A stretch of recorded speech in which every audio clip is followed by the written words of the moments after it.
What's going on? Ryan Troy back with another video for you today. And on this episode, I'm joined with a real good friend of mine. Now, you may know him. He actually has his own YouTube channel.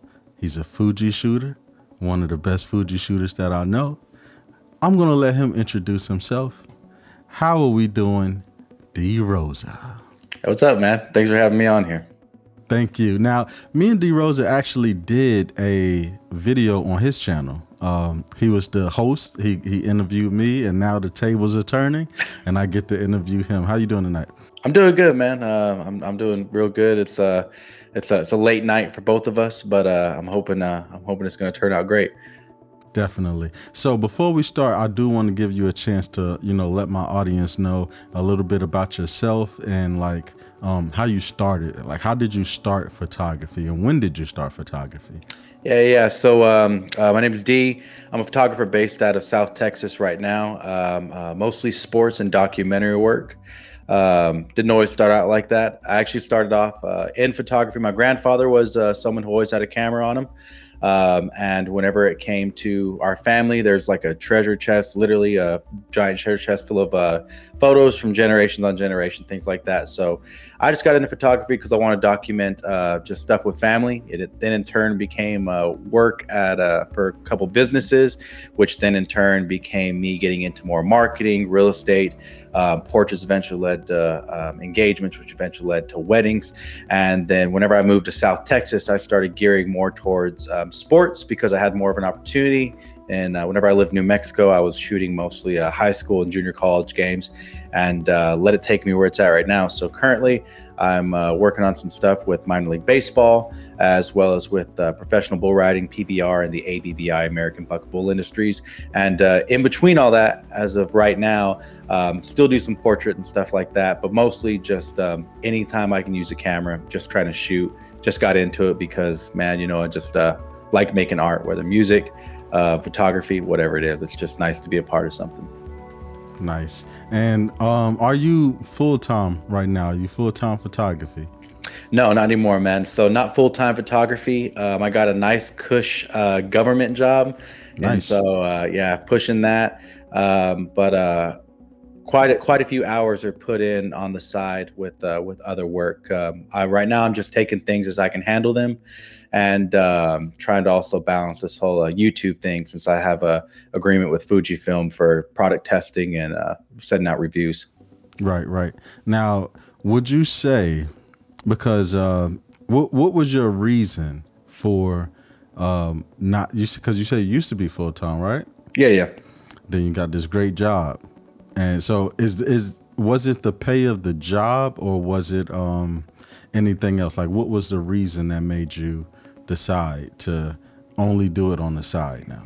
Yeah, man. So I was living in the West Texas, East New Mexico area, and was making pretty good money over there doing some things, all over the country.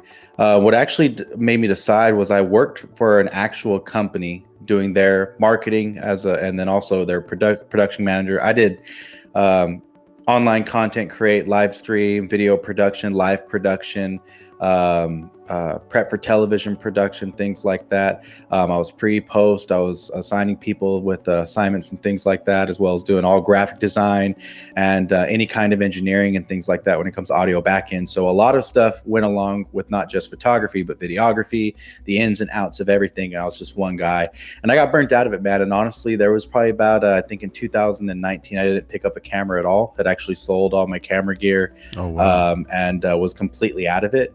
And about the end of 2019, grabbed another Fujifilm camera. I've shot Olympus, Canon, DSLR, Sony, and Fuji. I've shot quite a few cameras. So I got back into it, and I fell in love with photography again, and just creating things and capturing moments with family. Right. And I decided at that point that as of right now, because I like the separation between my photography work life versus my corporate work life. I like that separation because I feel like I still have an escape and it's not something that burdens me. So that right now is keeping me from wanting to jump back into it at full-time pace. Now, you touched on a few things I actually want to get into. Now, one, I should write this down. I'm gonna write it down as I ask you this next question. So, so basically, what I want to know is, so was it like a burnout to make you put the camera down for the full 2019? Can you speak on that? Yeah, so that's basically it, man. It was burnout. I mean, you may have dealt with this before, and there may be people that deal with that, especially those who work. You're not your own boss. You're working for a corporate entity. Working in a marketing department and working in live or studio production kind of drains a lot out of you. You see it on my YouTube channel, to where majority of my videos are just talking head, and I'm not doing much editing, because you're really putting your all creatively and into your job. And you're having to hit deadlines. You're not being able to schedule your own stuff. You're having stuff added to you at the end. And it's hard being able to communicate stuff from a creative standpoint on what can and can't feasibly be done, or done to the level of excellence that you want to have whenever you're around people who don't know the ins and outs of how to create these things, all the way from the production to post-production. It's pretty tough. And so having that hammered over and over and over again, having to deal with that, it really kind of drained me. It made it to where I didn't even want to look at a camera. And honestly, the stuff was just sitting there. I'm the kind of person that believes that if I'm not using a lens, if I'm not using a body, I don't care how good it is, just get that out of here. Just for the sake of you're not wasting space or wasting money. And so I just took a long break out of it, man. I don't think I shot for maybe about 7 or 8 months living in New Braunfels, Texas. And yeah, it was just complete burnout, man. It was complete burnout. And it wasn't from, it's not that I didn't love photography or like taking photos, but it was just, I didn't have the desire to wrap my mind around a creative process. Even with street, I actually got back into shooting again in 2019, or right before the pandemic hit, just walking about maybe 3 blocks to a skate park and just shooting skateboarders and things like that, and talking and getting to connect with people, and just got back into street photography. But yeah, man, the burnout really hit pretty hard. And whether you're in a corporate environment or you're your own boss, that's the one thing that a lot of people don't protect themselves from, because they're worried about keeping up that income and growing their business, you know? Right. Now, it's something that I myself, because I've only been full time for a year. You know, it's been a side job for a long time, and I made money with it, but I had a really, really, really good job. I just didn't feel like I was appreciated at that job. It was in the IT field, and just between the different, jobs I had, just didn't feel appreciated. And I was like, I have my own talent. I can, do this for myself. And then when, the thing in the world hit, that made it hard for, everybody. I was like, you know what? It's perfect time.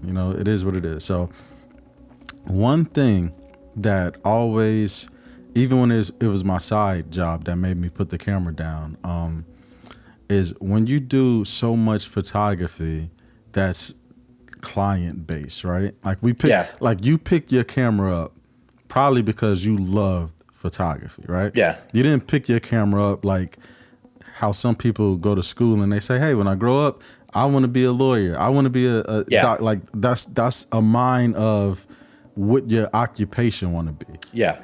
We as photographers jump into this because we like the art of photography. Whether we get paid or not, we would do this. Yeah. You could be a doctor. And I mean, let me take that back, because you have some real good-hearted people out there that would just help because that's just them. But it's a lot of jobs out there where if they weren't getting paid to do it, they wouldn't do it. Of course, yeah. This is like basketball. I'm not sure if you're a basketball fan or a sports fan. Yeah. So you already know, or even baseball. I see you shoot a lot of baseball. So it's like, just because you're not in the NBA don't mean you're not going out there and dribbling that basketball and shooting, and you know what I mean? That's how it is with us photographers. So whether we get paid or not, that's what we do. But once we take it to the point where we're starting to get paid for doing this, now our creative control a lot of times goes out the window. Yeah. And now we're doing so much work for clients that the reason why we fell in love with photography, we're not doing that no more. And then it's like, okay, we're editing these client photos. which takes days. I mean, all of you guys know, if you're photographers, you know how long it takes to edit. If you've ever shot a wedding, yeah, especially that, yes. Yeah. So you're taking all this time, and now it's like, all right, if you were to go out and be creative and do something that you want to do, now you putting more work on yourself. When now it's like, I just finished editing all of this, I just want to take a break. You know what I mean? So it's like, have you experienced that as well with like your, doing so much client stuff that you felt maybe burnout could have came from that, like just came from doing so much stuff that you wasn't able to be, creative with what you actually wanted to do? Yeah, no, I've definitely felt that. Even recently with either trips to Vegas or being sent to Dallas or Cyprus, Texas, things like that, towards just a weekend. But coming back and having to go through all stuff because there's video, there's the audio that's got to be adjusted, color grading stuff. You're editing the photos for promotion. You're making these things that are going on Instagram for promotion, for YouTube for promotion. You have to do all these. I mean, I've felt it through the, through the grind, man. I've completely felt it. And I think one of the things that actually makes it even worse and compounded is a lot of times we're in situations where it's that idea of not only not being appreciated, but it's the frustration of, sometimes you feel like your time isn't respected as much as a photographer and things like that, especially with the pay you're getting, because people just see point a camera, shoot. They think that's the end game. There's a lot of points of frustration that can happen as a photographer, as a creative in general, that I think, people really got to guard themselves against, because that burnout it's not a quick flame. That's a slow burn. Right. And you really got to access in your mind, like, hey, what's the trigger point for me? Like, what is it? Like, do I not feel like I'm getting paid enough? Like, I think the biggest thing to help with burnout and not feeling like, man, I'm losing all my time is you have to learn to respect your time. Number one, to save yourself some time to do stuff that you want to do. But number two, you got to know when to just, tell a client to step off, man, because there's some, I'm sure you've dealt with it, that you've heard of bridezillas, but people don't talk enough about how a lot of times portrait photographers, engagement, stuff like that, you get the shaft to where people won't respond back to you. You're having to chase them down for payment, or they're late and they're like, oh, well, why would I get charged for the, like, I tell my people I get charged for the attempt. So if I say 12:30, you don't show up till 1 o'clock, guess what? Past the 30 minutes, you're still charged for that hour. And if we keep going, you get charged for another. And so I felt it, man. And I feel like a lot of it comes from like, sometimes you feel like there's not a respect to your time, but also sometimes it's like, damn, I didn't respect my time. And I totally thought I could handle all this, but that post-production and sitting staring at a screen, man, that's what really starts eating up at you. And like I said, it's a slow burn whenever it comes to this burnout or feeling you're overwhelmed or overworked and underpaid, Right.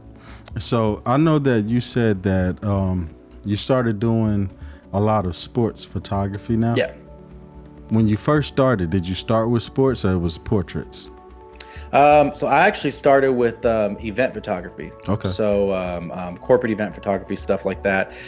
Sports was something that I love sports, dude. Honestly, I'm a huge Detroit Lion fan, even though they're horrible for all my life, but I always support them. But no, I actually started with shooting football. And so I was into it. Photography, the most iconic photos that I think of are from, just from sports. I can name about 5 or 6 off the top of my head moments, and I just recognize the image. Walter Luce is a huge, dude that I looked up to for his photos of Mike, and all of his sports portraiture also something that I'm big into. And so portraits of athletes. So no, I didn't get into sports right away, but it's something that I always made sure that I was gearing myself to, because I knew it was something I was being interested in, because I love sports. I'm interested in sports, just like I love family. So I like to take photos of my family. And so it was just a natural transition. Nice. Now let's get into your camera of choice. All right. You shoot Fuji, right? Correct. Yeah. Now, when you started out, what was your first camera body? So my first camera body that I purchased myself was actually a Canon 5D Mark II.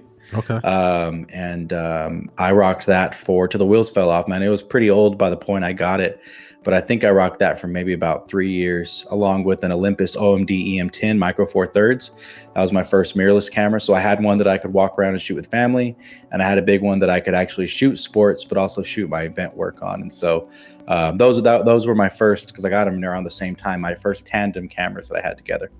Okay. And what made you make that transition to going to Fuji?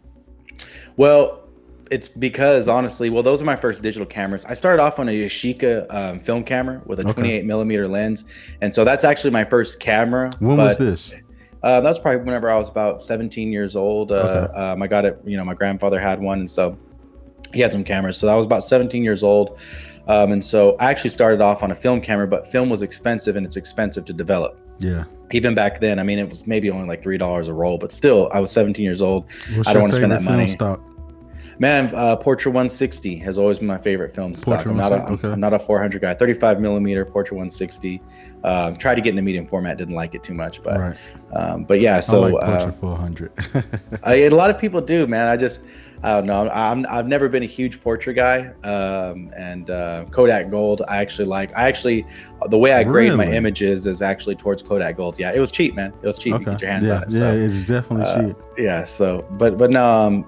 What about Hector? Bro, Ektar 100 is underrated as hell, man, and people don't like it. I've got about 4 rolls of family events that I haven't developed yet in the fridge right now, shot on Ektar 100. So Ektar 100, man. I'm not an Ilford guy. T-Max till the day I die, but again, it's all expensive, man. So it's just kind of tough, But no, so shooting film and stuff like that. But actually, what brought me to Fujifilm was I just wanted a smaller camera that could do everything I wanted to do. So I was shooting Sony at that point, actually with the A7 III, and I think I had the 85 1.4 G Master. I had the 28 millimeter f2, and then I was adapting my Canon 70-200 ISM2, the Mark II, and a 24-70 f4 onto there from Canon, the L glass version. So I was adapting a whole bunch of glass, especially because the corporation I worked for, they had Canon glass, and so I was able to just swap stuff out with a 100-300, 100-400, stuff like that, or 70-300 and 100-400, I think. But I was just thinking to myself, I'm like, man, I'm using my gear just for work, and I don't want to bring this camera out at home. So I started researching, and I came from DSLR, so autofocus was never a big deal to me, because I'm still in the belief that manual focus for video is better, and I believe that as long as it gets the subject in focus, I usually don't shoot wide open at 1.4 or anything like that. I want the whole subject to be in focus, so I'm going to stop down. So shallow depth of field autofocus was never important. So I actually went to Fujifilm because the size. It was a lot smaller. The lenses were cheaper. I could get their top glass and probably like 8 lenses for me selling those 4 lenses that I had from Sony and Canon. And my A7 III paid for an XT3 with the battery grip almost all the way. And so I went with that just for the size, and also I did some research in the X-Trans sensor, and I'm not a huge believer in APS-C full frame, that there's a huge difference, because I shot Micro Four Thirds for so long. And so I never shoot in no light. I know how to manipulate light for low light, and so it never worried me. So I made the jump mostly just because the lenses, honestly, they look like great lenses, and I could get them for cheap. And the color, right? Because from what I hear, Fuji has some of the best color. Fuji has some of the best color, man, but I color grade. And so that's the thing, is like, I edit my photos. Straight out of camera JPEGs, though, are fantastic. I actually have started shooting that more. There was a time where I only shot JPEGs. There's actually a company that their stuff that they had online for their clothing for a whole season was the JPEGs I shot, because I shoot RAW plus JPEG, but they liked the JPEG so much they actually didn't ask for the RAWs, they just wanted the JPEGs. And so I used my Portra 160 simulation I made and sent that off to them, and they loved it. But yeah, the colors are great. It wasn't I didn't know about it. I'd be lying if I said, oh, Fuji colors. Like, I dead ass literally got in there because of lenses. Right. So how did you feel when Fuji first reached out to you to work with? Now, as people know on the channel, I'm like a big Nikon guy, and I can only imagine how I would feel, getting that email from Nikon that, like, did it make you happy? How did you feel when Fuji reached out to you? Oh, well, of course, man. Like that's cool. Actually, what was crazy is around the same time, I'm sure there were more YouTubers that got reached out to because my boy Dorian he was reached out by. We actually just found out. I don't know. My boy Dorian, like maybe 3 weeks before me, had been reached out to, I think, or 2 weeks before me had been reached out to, and then 2 weeks later I got reached out to. And so it was cool because I was already talking to him, and it was cool to know that we were both doing this. We both got like noticed and whatnot. It was, it's a nice moment. The first thing you're thinking of is, oh, I get to try all the new gear, Exactly. and it is pretty cool. Whenever Before that other does people work get out. it too, right? Yeah, before other people get it. Originally, I was thinking like, oh, I could do these reviews and blah blah. But once you get gear in hand, I'm the kind of person My big thing is not getting in debt. Whenever you're, getting into photography, I don't see the point of a hobbyist buying $1,000 lens if they're taking photos of their family when there's a $300 lens that does the exact same thing, but it maybe just is a third of a stop slower. Right. So it was cool. It was really, really cool at first. And it's even cool getting stuff now and communicating. But there have been a couple times where I think that I've maybe said something because I've hardly recommended anything, just because I feel like you'd be wasting extra cash for something that's not $1,000 better. It's maybe $100 better. But it was a cool experience, man. And even now, it's a cool experience getting to talk, and kind of like being excited about potentially getting to see certain things before anyone else. But it is something that you take with a grain of salt because the communication is very slow. And sometimes the things that you asked for and they said is okay, they don't get to send it to you. So I mean, it's a hit and miss sometimes. But oh yeah, man, it was super exciting, especially because it was from a camera brand that I really back. Like I really do. Right. I really do like Fujifilm. I hate the corporation because they're charging too much. The lenses they just released, they're way overpriced. These are crap lenses. They're way overpriced. Like they're not that great. They're good lenses, but they're not that great. But besides that, man, like I mess with the community. I really love it there. All right, so we're gonna wrap this up, but before we do, it's a few things I want to say. For one, it's one thing about Dee Rosa and his channel that I feel is the reason why you should definitely subscribe, and it's because just as you would have heard from what he just spoke about, he tells it like it is. Like if there's one thing about him, is he's gonna tell you exactly how it is. You don't have to worry about him lying to you or anything like that. He is going to keep it 100 with you at all times. Even with, as you see, the camera brand that he likes to shoot, he's still going to tell you how he actually feels about it.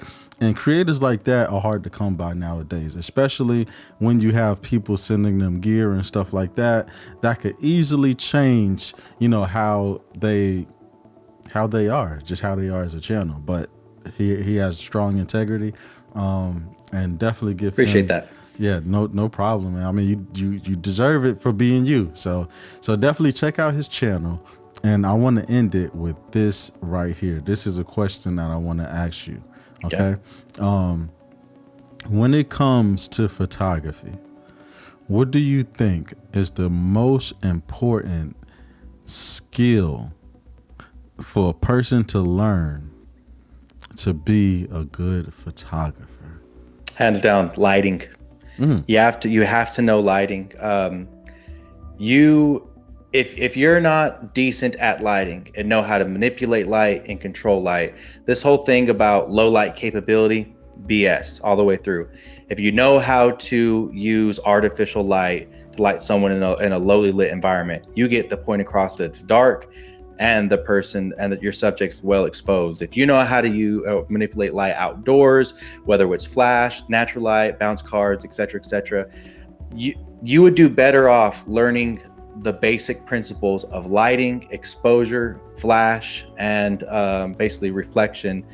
You'd be better off doing that for video and for photo than you would purchasing a brand new camera rig or a faster lens. And I think that's the biggest thing is marketing departments have done such a good job of teaching people that, hey, you know what, if you buy this 1.2, 1.0, 1.4 lens, your image is going to look great. And now we have a whole bunch of people who, if you were to put them in a situation where the lighting isn't favorable, it would really hurt them and hurt their client. To me personally, I have a motto that if you can't be professional with a kit lens and a kit camera, then you're not a professional at all, because a professional can be professional with a $8,000 rig and a $350 rig you got at a pawn shop. That's my firm belief. And it all comes down to lighting. If you know how to expose your subject correctly, and I've talked about it with you because you're one of the people that I really love watching your videos and looking at your images on your website and stuff, because your lighting is so down pat.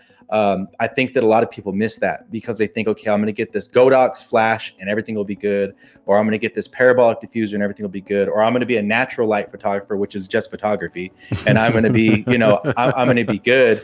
And sometimes it doesn't make sense because everyone knows, if you're shooting in a blank backdrop, your composition, you have to worry about it and stuff. But there's certain things that I see when it comes with lighting that, lighting certain type of white people is tough. Lighting redheaded white people is very, very tough if you don't know how to properly expose and lighting darker skin people with melanin, whether it's native people, whether it's Indian, whether it's black people and things like that. Like, underexposing them or not having certain parts of their face or their body lit up correctly can look really, really bad. And so you owe it to not only yourself, but also to your client to know how to correctly light these people. And also being able to know how to light people, make it more dynamic for the mood they're going for, dynamic for basically to be able to protect yourself and your shadows whenever you're shooting in a bright background with a bright sky. There's things that people don't think about that could take their images to the next level if they would just learn lighting. And that's not even getting into video production, learning lighting. And so I'm a huge stickler for lighting like that. That is the thing that people ask me, hey, should I upgrade? And I immediately tell them never upgrade. Like, don't upgrade unless you're good at lighting, right? Because your camera is going to be worth it, because you will take the same images. If I'm on this XC4 with a 35 f2 and you were to give me the Z9 with their 50 millimeter, with your 50 millimeter 1.8, I'm going to take the exact same images because I'm going to compose and shoot and think the same way at the focal lengths. Right. But if you get me good lighting, I can make things more dynamic. You give me a different assignment on lighting, I can make the images look different there. And I think people don't understand the power of lighting. It's not pushed. We live in a PM, what's up everybody kind of world where we just want to buy the newest lens, the newest camera, and as fast as you can get. But if you really want to make yourself stand out from everyone else, your lighting has to be good. All right. Well, like I said before, guys, make sure you follow Dee Rosa, and until the next video, peace.